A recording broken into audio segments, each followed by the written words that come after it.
And a guest tonight for our first hour who is unquestionably one of the most talked about, one of the most intriguing, and also one of the most polarising figures in New Zealand. You heard him just before, Dotcom. For the past 2.5 years since the raid on his Coatesville mansion, that name, Dotcom, has dominated the news, and whatever emotional reaction his name triggers for you, love him, hate him, he's here with us tonight.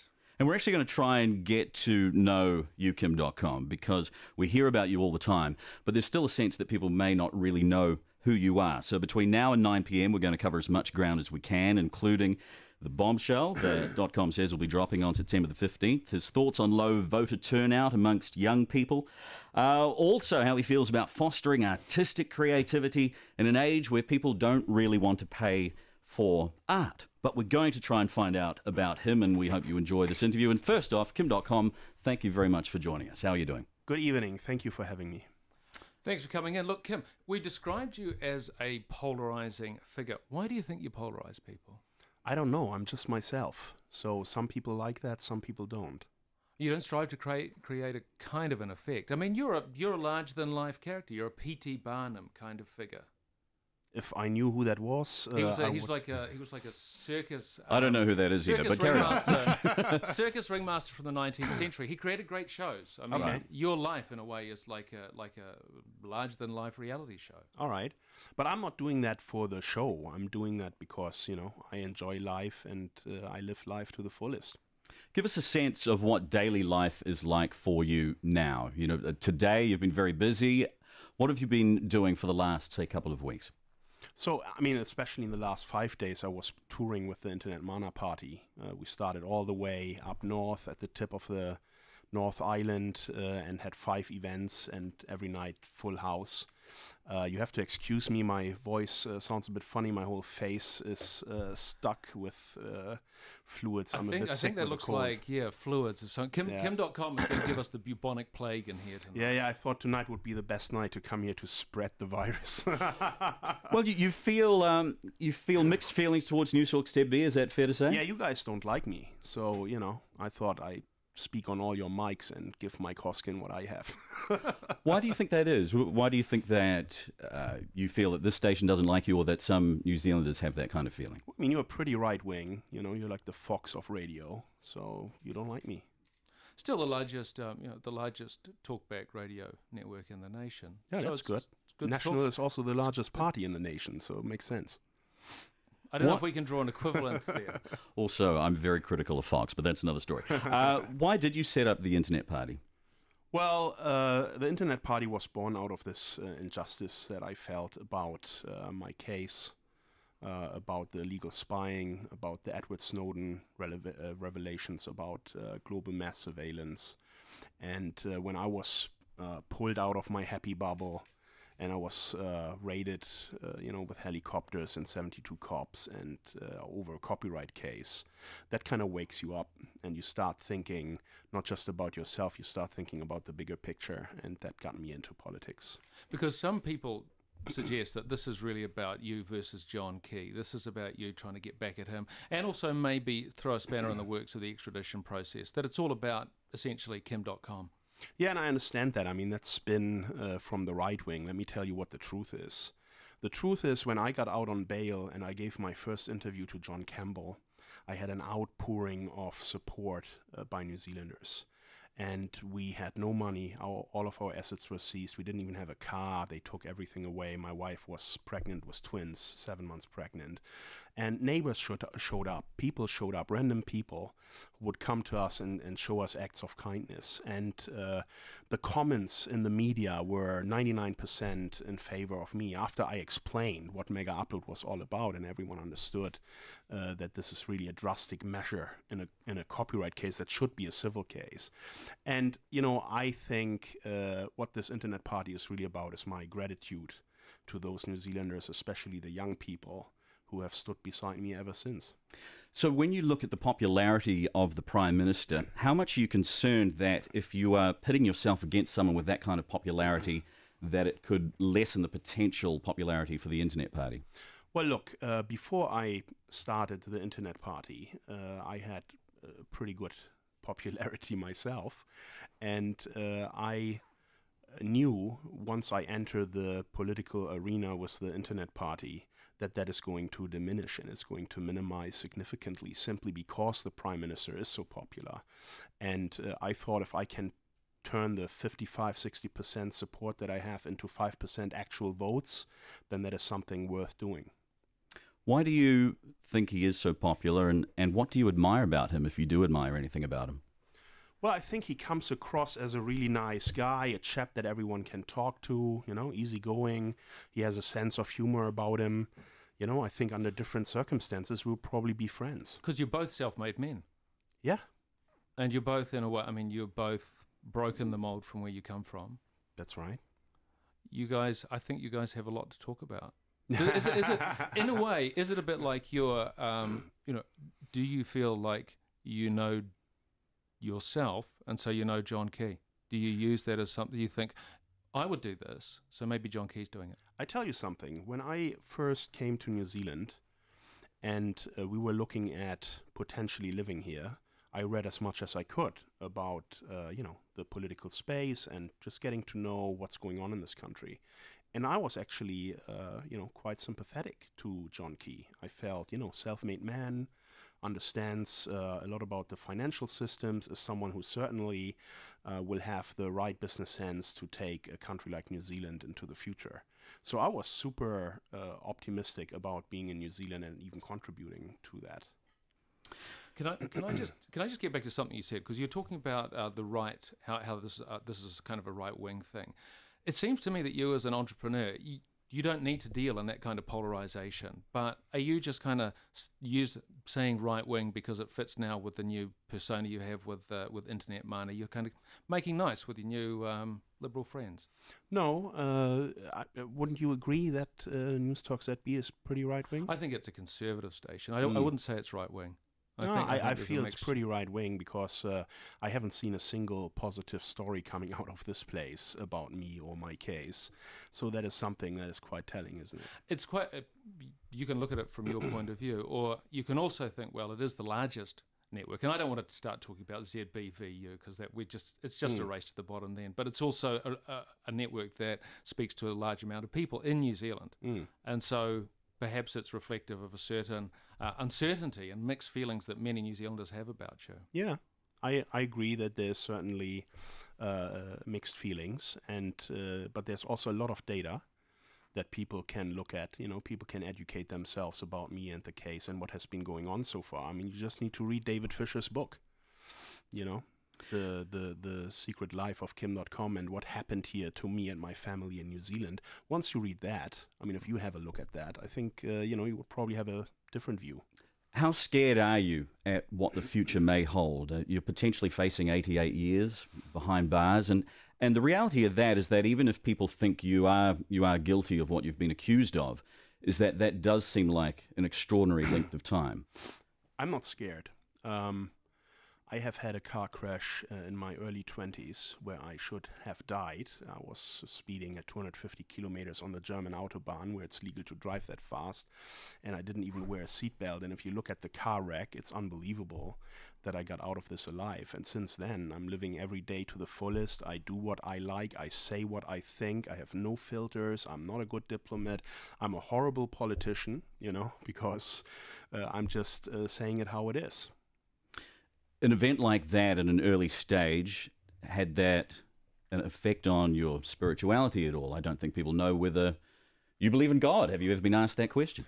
Well, I believe in a higher power. I'm not necessarily believing in exactly what the Bible says. It's a bit of a difficult question, really. I believe that there is a higher power. I believe that each and every person's life has a purpose, and that this is really a lesson for us, that we are learning with this life, and whatever we learned here is going to help us in the next level. See, that's interesting because I think for some people, they would think, oh, that Kim.com, he just believes in Kim.com. Well, people who know me know that I'm much deeper than that. You know, I'm not just interested in Kim.com. I mean, that's actually something John Key said about me, that the only thing Kim.com cares about is Kim.com, you know, and that's absolutely not the case. You're aligned with some people in the Internet Mana Coalition who find the issue of inequality as one of the big issues of our time. Yeah. It's also something that Fox News, who you referred to, every time inequality is mentioned, they'll say, oh, that's just class warfare. So how do you, as a very wealthy person, how do you feel about inequality and how big an issue that is? You know, I've learned a lot about this since I've been spending more time with Mana. I'm more educated about what's going on in New Zealand. I mean, it's a fact that there are a lot of kids in New Zealand who go to school hungry. There's 200,000 kids that don't even have an internet connection that are going to school, so they can't participate in the digital future and educate themselves and advance themselves and have the opportunities that they deserve. So there's definitely a lot of things that are wrong in this country, and I think if you are living in a first world country, you should have an open mind to that, because social fairness is something that any sophisticated society should stand for. Why not sell a few Mercedes and help them out? Well, I can't sell them right now. They're all they're impounded. They're all impounded. Yeah. But will you say on air that, you know, if you get them, you can sell them and maybe make an impact that way? You know, I think my lifestyle is going to change. You know, I was pretty selfish before the raid. You know, having been through the last 2.5 years made me realize that you know, it's not all about flashy toys and having fun, and you know, I'm quite selfish, but you know, I think that I need to slowly get into that zone. Well, just step by step, maybe Step by step, one yeah. Mercedes and then maybe 3. Yeah, that's right. Now, we're going to talk about the party in a moment, but we have to ask the question, the September 15th bombshell, why are you waiting until then and not revealing what you know now? Okay, so I invited a number of speakers to this event, including Glenn Greenwald, Pulitzer Prize winner, journalist, and The first person that Snowden confided in. He's the guy that brokered the Ed Snowden NSA. Exactly, leaks. he's the NSA expert, and so he is coming, and then there are a number of other people coming that I will announce later, not yet. So it was really the timing about that, the timing around the availability of the town hall, and of course I wanted to set my own timing and make sure that you know, everything can happen. In terms of Greg Greenwald coming down, there's been some speculation on Reddit that basically you're paying for him to show up. Is that the case? Yeah, of course I'm paying for him to fly here. I mean, why would he pay for that? Okay, so is he going to sing your song? Is he going to sing me a song? Sing your song. And I mean, I guess, He may sing there's a question. a song as you well. may sing a song. Well, you Feelings? know, you seem to know very little about Glenn Greenwald. You know, Okay. that guy is pretty straight, and he's not going to go there and be my mouthpiece. He will say what he thinks. I And read that's his who he book. is. Yeah. I read his book quite recently, and it was extraordinary that he was having contact from Ed Snowden for quite some time before he realized it was something worth Yeah. following up on. What surprised you the most about finding out about Greenwald? What surprised me about it? Yeah. Well, I think what I like about him the most is how he presented the case and how he informed the entire world about what's going on with this investigative skill of telling a story and taking complex matters and making them understandable and simple to the masses. And he has done an excellent job exposing the global spy machine. What do you say to people who dismiss Snowden as either being treasonist or being low level? What do you say to them? They are plain stupid. I mean, Edward Snowden is a hero. He's a hero for human rights. Every single individual has a right to privacy. What the US government, in partnership with the New Zealand government, has done is totally wrong. And Edward Snowden has put a light on that. Don't you expect governments to spy on their citizens? Well, not They must do it not some in this level. scale. Absolutely not. It's completely unjustified that they are spying on, you know, millions of people. Targeted spying, when you have very specific, you know, evidence and you get a warrant, that's a different story. We need that, no question about it. But just copying everybody's email into a giant spy cloud and then making it all searchable 5 years later if that person ever becomes a person of interest, that's certainly not just, and that's what's going on right now. If what you allege is true about Hollywood approaching the Obama administration and the FBI, what should Obama have done differently?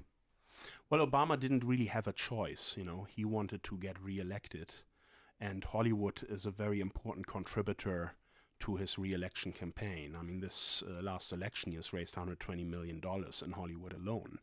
Also, what you have to keep in mind is that Hollywood controls 90% of US mainstream media. So they have an enormous amount of power when it comes to, you know, transporting the political message. And one thing that I want to add to that, the person that is really the motor behind this whole case is a man called Chris Dodd. He was a former U.S. senator. Yeah, he was a senator for Connecticut. Yeah, and he's the best friend of Joe Biden, who's now vice president. And once he became a lobbyist, and the Hollywood billionaires hired this guy to basically curb the piracy battle and get the U.S. government right behind that, that's when the game changed, you know.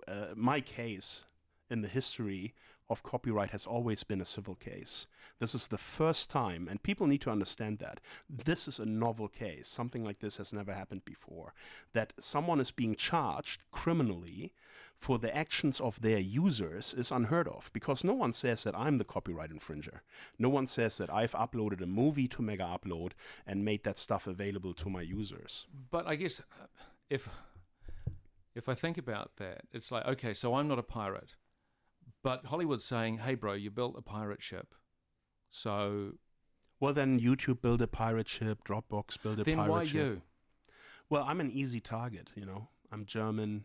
I have a flamboyant lifestyle, which makes it easier to target me. So you're an easy mark. I have a history, you know, I was a hacker. You have a very checkered history. Yeah, absolutely. So, you know, I mean, I'm the perfect guy for something like this. So let me just get this straight. Essentially, Hollywood are hoping to, they cap you as an example. They shoot you as an example, so to speak. They're not going to shoot you. They're just, you know, make No, they're just going to put me in jail for 88 years. 88 years, yeah. No, it's fine. It's all going to be fine. No, they don't have to shoot me. That's okay. No, but what you are then is an example to others.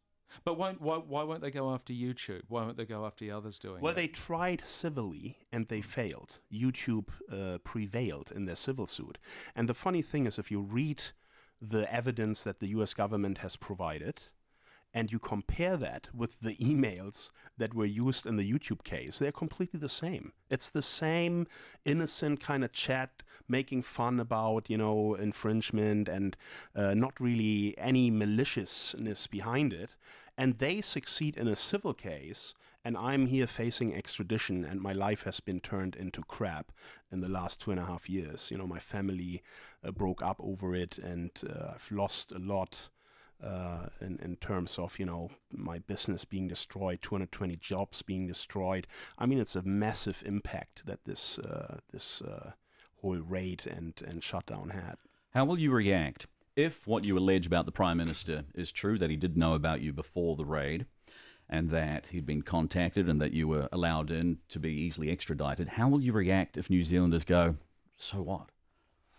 Well, I don't know. I just think it's important that everybody knows, and then they can make their decision accordingly. I mean, I think there will certainly be a number of people that say, hey, who cares? You know, he's just trying to do the best for New Zealand. He's helping Hollywood. Hollywood is coming here, making movies here.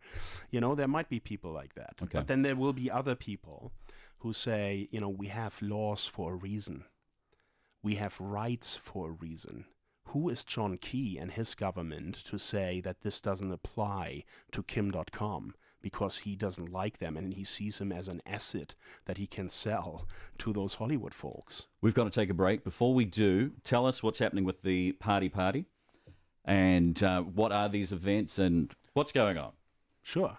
When we talk about that now? Yeah, let's talk about the party. Right. Let's do it. Let's just dial it down a bit and talk about the party. Okay, I mean, you remember that I wanted to host a party when I initially wanted to launch the Internet Party and announce it. And the Electoral Commission came back to us and said, well, you can't do it in that way because if you don't charge anyone for tickets and you announce your party there, that might be seen as cheating. So I took that advice very seriously. Right. We had to can the event. We started out at Shed 10.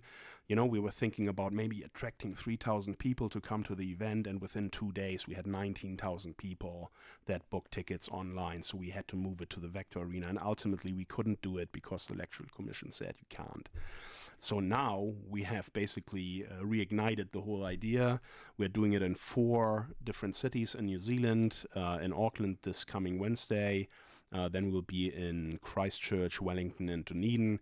We have 10 outstanding New Zealand acts, including State of Mind, LAB, PNC, Optimus Grime, you know, some of the cutting-edge groups around here. And the whole purpose of it is to activate the youth, get the youth interested in politics, and we're doing it with music. Are you going to be singing? No.